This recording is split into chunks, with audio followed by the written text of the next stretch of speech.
स्वागत करता हूं मैं अपने YouTube चैनल GSM राशिद में। बहुत दिनों के बाद आया।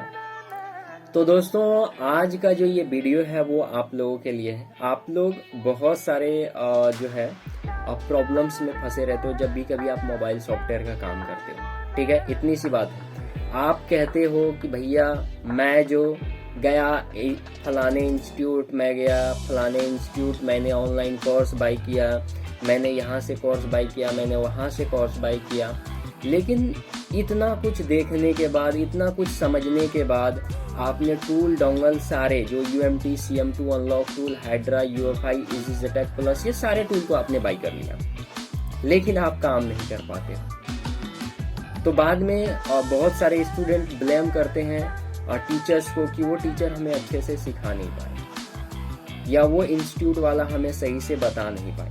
ये प्रॉब्लम इंस्टीट्यूट वाले का है या टीचर का है या जहाँ से आपने ऑनलाइन कोर्स बाय किया उसका है। तो समस्या उसकी नहीं है दोस्तों, ठीक है, समस्या ये आपके खुद की है।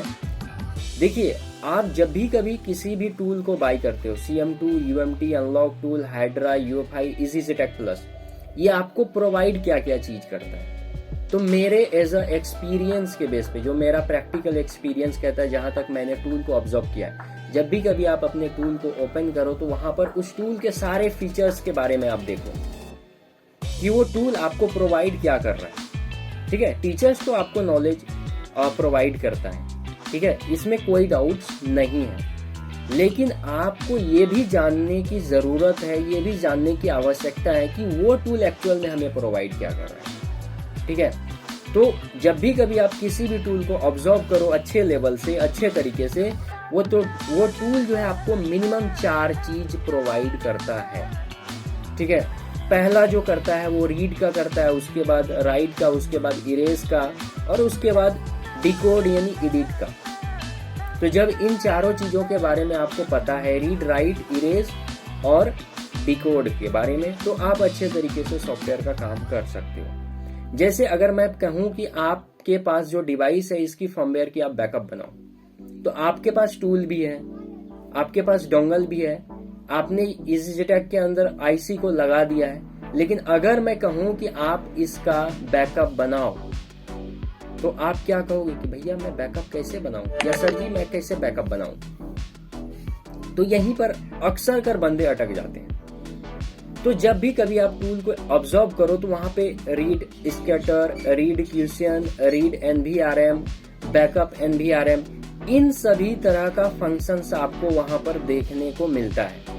तो आपको सबसे पहले ये होना चाहिए कि किसी भी फोन का जो रीड का प्रोसेस है, कैसे रीड करते हैं फाइल को, पार्टीशंस को, NV डाटा को, कैसे फर्मवेयर को रीड करते हैं, ये रीड के बारे में आपने अगर एक टूल को अच्छे से ऑब्जर्व करके अच्छे से एक टूल में समझ लिया, तो आपके लिए हर एक टूल, चाहे वो UFI के अंदर आप IC लगाकर किसी भी पार्टीशंस का बैकअप बनाओ, किसी भी फर्मवेयर का बैकअप बनाओ, वो आराम से उसमें बना सकते हो। उसमें एक रीड का ऑप्शन रहता है। ठीक है, तो आपको रीड का प्रोसेस बहुत अच्छे तरीके से पता होना चाहिए। ठीक है, तो अगर आप इंस्टीट्यूट नहीं गए हो, अगर आप इंस्टीट्यूट चले गए हो, अगर आपने ऑनलाइन कोर्स कर लिया, आपने ऑनलाइन कोर्स नहीं किया, तो सबसे पहला स्टेप है कि आपके पास जो भी टूल डोंगल है, आप उससे ही कोशिश करो how to read firmware, how to read question, how to read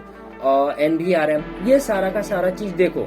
by unlock tool, by UMT, by CM2, by Hydra, by UFI, by EasyJet plus. जब आप इन सारे क्वेश्चंस को, जब एल्गोरिथम को आप सर्च करते हो, तो आपके सामने एक नॉलेज का भंडार आने लगता है, आप उसे सीखने लगते हो। ये काम करना है आपको। दूसरा काम जो करना है वो करना है राइट, रीड और राइट। ठीक है, रीड तो करना सीख गया, अब राइट आपको करना है। अब राइट कैसे करते हैं, how to write question file, how to write firmware by UMT, how to write firmware by unlock tool, how to write NVRM, how to restore write, ये सब एक ही तरह का है। ठीक है ना, रीस्टोर कहो तो वापस से उसमें डालना है, राइट कहो तो वापस से उसमें राइट करना है। तो ये सारे फंक्शंस को आपको सीखना होगा। ठीक है, तो जैसे ही आपको टीचर ये बताए कैसे फर्मवेयर को राइट करना है, तो वो बता रहा है कि आप फर्मवेयर को राइट करना सीख रहे हो। ठीक है, अब दूसरी बात है, तीसरी बात, तीसरे में क्या आता है कि जैसे भी कभी आपके फोन के अंदर FRP है, MI अकाउंट है, MI क्लाउड जो जिसको बोलते हैं, या आपके फोन के अंदर आईफोन का डिसेबल स्क्रीन आ रहा है या उसमें आई क्लाउड है, ठीक है ना। तो ये सभी चीज को कैसे हम लोग हटाते हैं, तो जब भी कभी हटाते हैं तो वहां से हम इरेज करते हैं जो भी उस फोन के अंदर पर्टिकुलर जो लून के अंदर पार्टीशन होता है ना, उस एक पर्टिकुलर लून के अंदर एक ही पार्टीशन होता है, उसी पार्टीशन के अंदर आपके MI अकाउंट का डाटा रहता है। FRP के लिए अलग से उस फोन के अंदर जो है और FRP की डाटा रहती है। तो जब भी कभी आप ऐसे टूल को ओपन करोगे वहां पर इरेज FRP का एक ऑप्शन रहता है, रीसेट FRP का एक ऑप्शन रहता है, बाईपास FRP का एक ऑप्शन रहता है। तो वो सारे के सारे क्या करता है कि उस पर्टिकुलर पार्टीशन को फॉर्मेट नहीं करता है, बल्कि वो पर्टिकुलर पार्टीशन को फॉर्मेट नहीं करता है, उस पार्टीशन को इरेज करता है, उसके अंदर जो डाटा है। जैसे कि मानिए कि कहीं गंदगी भरी हुई है, वहां से उस गंदगी को साफ करना है, ऐसे ही मान लो, ठीक है। तो आपको इरेज, जैसे आपके पास FRP आया, इरेज FRP, रीसेट FRP, तो रीसेट और इरेज का आपको पूरा का पूरा मेथड क्लियर होना चाहिए। सारे टूल डोंगल में दिए हैं, तो उस टूल डोंगल को आप ऑब्जर्व करो, अच्छे से सीखो। How to reset FRP, unlock tool, how to reset FRP UMT, how to reset FRP android, Hydra, how to reset FRP UFI box, how to reset FRP EasyJet plus box. तो reset का सारा method clear होना चाहिए। अब आपने सीख लिया reset, read, right और इरेज। अब उसके बाद आता है एडिट का। अगर आपने रीड का ही मेथड सही से नहीं सीखा तो एडिट आप कैसे करोगे? एडिट हम किसको करेंगे? जब हमारे पास कोई ओल्ड डाटा बचा हो, उसी डाटा को हम लोग एडिट करेंगे। समझ रहे हो? जैसे मानो कि मैंने कहा कि वीवो के RPMB फाइल को एडिट करो। जब वीवो के अंदर MDM लॉक आती है तो उसमें RPMB फाइल को एडिट करना पड़ता है, ठीक है ना।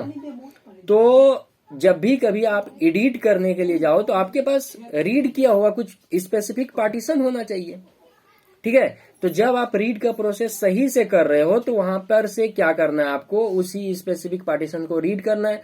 और आपको पता होना चाहिए कि हम एडिट क्यों कर रहे हैं, क्योंकि आपको टीचर तो बताया, अगर आपके फोन के अंदर IMEI नहीं है तो आपको क्वेश्चन फाइल को एडिट करना होगा। अगर आपके फोन के अंदर IMEI नहीं है तो आपको अनलॉक टूल ओपन करके आपको MTK यूनिवर्सल में जाना है, और वहां पे जनरल या जेनरिक जो भी है वहां पर एक ऑप्शन होगा रिपेयर IMEI का, वहां पे एक नया विंडो पॉपअप होगा, वहां पे IMEI फिलअप करना है और राइट पे क्लिक कर देना है। लेकिन आप इस बीच में क्या हुआ कि अनलॉक टूल ने बाय डिफॉल्ट आपको जो है एक ऑप्शन दिया है कि भैया मैंने आपके लिए एक एडिटर विंडो ओपन करके दिया हूं, आप इसमें नया IMEI डालो और उसमें राइट करो। अगर मानिए वो टूल आपको नहीं दिया तो कहोगे कि टीचर हमको सिखा नहीं पाया, यही कहोगे ना। लेकिन अगर